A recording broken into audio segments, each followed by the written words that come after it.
guest tonight is an Emmy Award-winning actress, writer, and comedian you know from her work in shows such as The Bear and Big Mouth and films like After the Hunt and Bottom. She is currently starring on Broadway in Proof, which is playing now at the Booth Theater. Please welcome back to the show our friend Ayo Edebiri, everybody!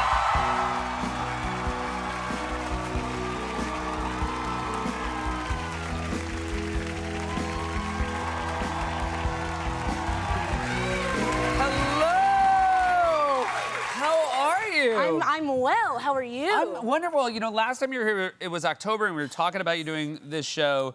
And, you know, you're a star, obviously, of you know, screen, both the big, and we were just worried, like, what would Broadway change you? Would Broadway change me? That was the fear, yeah. Excuse me, so sorry. Hi, thank you. Thank you so much. Thank you. I feel like that's your first time left on me. You don't have like a coaster or anything, right? No, because you assured us you hadn't changed, so we didn't think So you we didn't bring out needed the a coaster. coasters. Yeah. Okay. If you'd told us I'm different now, we would have had a coaster. Oh my God, by the way, did you know it would match your look? I just really wanted a Shirley Temple. It's a fantastic outfit. Thank you so much. Yeah, thank you for giving me the platform for this outfit. Yeah. I really appreciate that. We want a platform, new and exciting outfits. You know, I appreciate that. The way that you make space for outfits. Yeah. In late night, Yeah. in the world. Yeah. A lot of people try to make space for voices. Not me. No. Outfits. There's so many, by the way. There's so many voices. How many outfits? Not as many 2, outfits. 3. Yeah. And then once we cycle through them, then I'll get to the voices. But only after I see all the outfits. Specifically these ones, yeah. How is it going? It's you and Don Cheadle, which is fantastic news, incredible actor. I mean, look, not unlike a lot of us, but you've been a fan of Don's for a long time. Yes, for a bit of time. But maybe more intensely a fan of him than, say, I am. Well, intense is such a strong choice of word. I may or may not have a Cheadle-related tattoo on my body. Okay. Maybe. But also a His face on my back, big, photorealistic. With a quote? Yeah, keep dreaming. No, it's a quote from Ocean's 11. Make some noise for that film. Making people applaud for Ocean's 11. But it's a quote. He plays a character named Basher Tar. Yeah. And one of my best friends, who is also a black woman, we met at NYU, and we both were like, we're obsessed with this movie. We're obsessed with Don Cheadle. Wouldn't it be so funny if we got him saying Barney Rubble Trouble on, on our bodies forever? And did you, I assume when you get a matching tattoo, you do it on the same day? Yes. Because you want the artist to, like... Stay in the zone. Yeah, exactly. Yeah, don't lose focus. Do you feel like they're more hesitant or more excited when people come in and go, we want matching tattoos? Like, I feel like they must... 50-50. Yeah, Feels like it's close. Yeah. Also, I would think it's very important to get a tattoo in the middle of the day so they don't think that, like, you're making a bad choice based on, like, alcohol. 3 p.m. tattoo. Yeah. Yeah. The 3 p.m.ers, they must be so happy when they walk in. Well, it's like you want it in the same window as a doctor's appointment. Right. Just to have an air of... You're right. Yeah. Like, if you're like, my doctor says it's bad, you're like, when did you go? You're like, 1 a.m. You're like, oh, get a second opinion. You need a second opinion. You need a second opinion. This is a very famous play. Yes. And Tommy Kail's directing. Yes, He's a very accomplished director. And you also have some very impressive producers on this Broadway show. Yes. We have a photo of them. And for those who don't know Broadway producers, you might have to explain who they are. Sure. Not everybody here is Broadway. That's okay. Yeah. So this is Michelle and Barack Obama.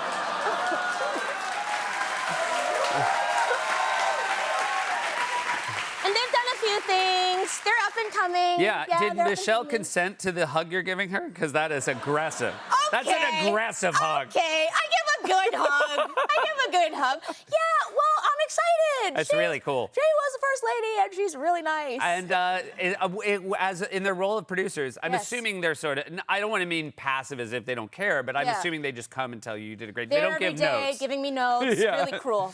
That's, but they've been so lovely and helpful. It is such a nice hug. It's really good. I don't think I have even photos where I'm hugging. By the way, I'm glad we have one where she's hugging back a little bit more. Like, I feel like it was a little unfair just to be like this one. Yeah. This is like an attack, and this is... hug you. Again, the word choice with you tonight. We'll circle back later. Yeah, but they've been so supportive and cool, and I think for a lot of reasons, the story really connected with them. There's a lot of questions this play asks about, like genius. What does genius look like? What does legacy look like? Which I think for them, especially as literally our first Black president, that is like a question that is on his mind and their minds, and the Chicago connection. So it's been wonderful. Really fun. You and Don are doing a very cool thing as well. Yes. Did you start this program, or are you using this program? But it's about accessible tickets. Well, we just wanted that to be a really this Shirley Temple's so tall. Yeah. But we both, I think, have benefited in our lives from access to the arts, and we are living in a time where I think there's a lot of other conversation, a lot of noise. People might not consider that a priority, but I know that that's changed my life. That's changed the lives of friends that I have who aren't even in the arts. My parents are not in the arts, but I know they love, seeing theater, seeing shows, seeing comedy.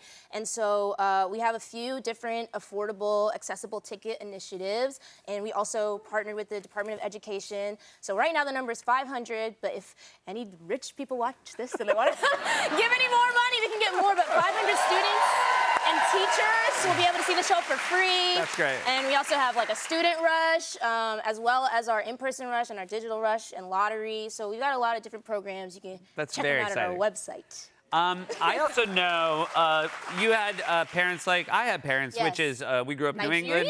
Yes, I have two. In Beijing? Have I never brought that up? That makes sense. That I have Nigerian parents? Myers. I'm hearing it now. Okay, Oluwasef, yes. But they wanted to bring us to New York. We were Boston people, New England people, I should say. You're more Boston than me, but come down here. But you used to take the now infamous, the dearly departed, the Funghua bus. The Funghua bus. Rest in power. Yeah. Yes. So for those who never experienced, explain the unique journey that is provided by a Funghua bus. Imagine this. Open your eyes. Close them. Now open your mental eye, right? You are in a bus depot in the depths of Boston Chinatown. You get the opportunity to take a $10 to $15 bus that will take you to New York in under 4 hours, sometimes 3. Yeah. It's like the Concorde of buses. Yeah. This thing's going 100 miles, big bus too, not a small bus, big old bus. Yeah. 100 miles an hour on the speedway, sometimes catching fire. Don't sit in the back, don't sit in the front, you will hit things and things will hit you. The bus might explode. That's not your business. Your business is getting to New York.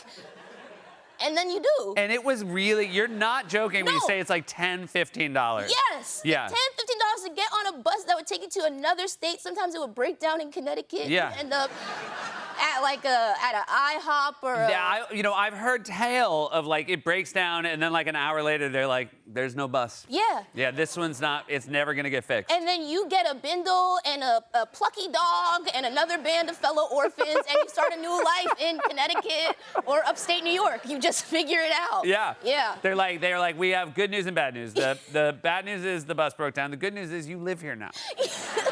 This is your home. It's like a Twin Peaks style. Yeah. They're like, you were on the Funghua bus. You needed a fresh start. And we needed a mayor. When we write the screenplay, we do it together. Obviously, we do it together. Obviously. Do you ever? Buses can be obviously as you've just described. Yeah. But do you take the New York bus ever? I haven't taken the New York bus in a long time. Yeah. There's ghosts on the New York public transit for me, especially the bus. The bus out here is hard. I will, I'll full snob and say never took the bus until I had kids. And now in the last few years, like sometimes you just pick them up at school and you're like, the buses are best. That's cool. Yeah, and I will say, I have no shade on the bus. It still gets the job done. That's important. That's important. And then also like just my kids are, give it up for the bus. Okay, yeah. Heartbreaking. The New York bus got more applause than Ocean's 11. Ocean's 11. It really makes you think. Yeah, it really makes you think. What time are we living in? That's Mom Donnie's New York. Is now the New York City bus. Mom Donnie's New York. The bus. They're talking to the bus. The bus. Mentioned our New England connection. Yes. Celtics up 3-1 over Philadelphia. Yeah, they are. they are. Absolutely. This is Tatum we're and Brown. filming this before tonight's Game 5, Celtics conclude. How do you feel right now about the team? I'm feeling good. My Yeah. boys are back. They're healthy. That's They're a in wonderful sync thing. with each other. It's wonderful to see. Jason coming back, I'm very happy about. And I think the championship, I had to get on a plane. Yes. And I watched that game in tears on the plane. Yeah. That I couldn't be. Somebody said, "Oh, well." I was so sad that I couldn't be there and I couldn't make it, and so I'm like, I don't know how. But So you hopefully this time you'll air travel. You'll just schedule air travel a little bit better. While I'm also in a show on Broadway that I can't miss. that's yeah. We know where you'll be. We know where you'll be. Yeah. So then they can come down here and do the parade. You think they'll do the parade for the Celtics here? I ask really politely. I don't know. Maybe. Congrats on the show, and thanks for you being very here. It's much. always so lovely to Thanks talk. for having me. Iowa Devery, everybody. Proof is on Broadway now at the Booth Theater. Through July 19th. Stick around. We'll be right back with Matthew Reese.